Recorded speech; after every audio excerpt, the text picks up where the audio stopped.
بصوا انا بالنسبه لي كل واحد حر في نفسه طبعا، يعني ده رايي ودي كل حاجه، يعني عموما دي اسمها حريه راي.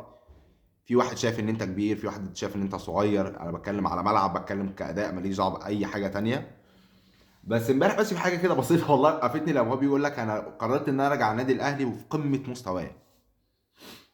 ايه؟ بتقول ايه انت؟ معلش. هو ده كده، دي قمه مستواك يا كابتن تريزيجيه؟ يعني انت شايف ان هي دي قمه مستواك؟ هي بس بالعقل. يعني حضرتك واحد من الناس طلبت ان انت تاخد مرتبك بالدولار، ومش هقتنع باي كلمه، يعني انا مش هقتنع باي حاجه تاني. واحد يجي يطلع يجي يقول لي لا الراجل ده بياخد بالجنيه المصري، اقول له انت كذاب. لان قبل كده حاولنا برضو، مش فاكر بالظبط كنا سنه كام تحديدا، بس هو كان من وقت قريب حاولنا نرجع تريزيجيه، وقال ان هو ان رجع عايز يقبض بالدولار، مش عايز يقبض تاني بالجنيه المصري. فما فيش شيء غير اللي انت جايبه اوريدي، جايبه من الريان القطري، كان معار من طرابزون التركي، اللي هو اوريدي هنا او هنا كان بيقبض بالدولار. اكيد هناك ما كانش بيروح يقبض بالين الياباني، وهنا ما كانش بيقبض مش عارف بالايه القطري، ولا مش عارف بيتعاملوا لسه بايه هناك.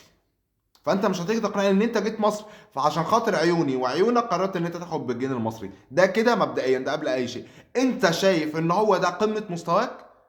بس كابتن تريزيجيه، احنا قعدنا اول كام جوله احنا كنا بنعيط، احنا وصلنا لمرحله ان احنا خلاص بقينا ماشيين شبه الدراويش في الشارع، اللي هم العيال بتوع التنوره دول، عم بنلف كده حوالين نفسنا. وحد الله كده يا صاحبي في قلبك والنبي. ما هي مش كلها جايه بتضحي، واحنا يعني مش احنا دايما النادي اللي بيتضحى عشانه، لا مش الدرجات.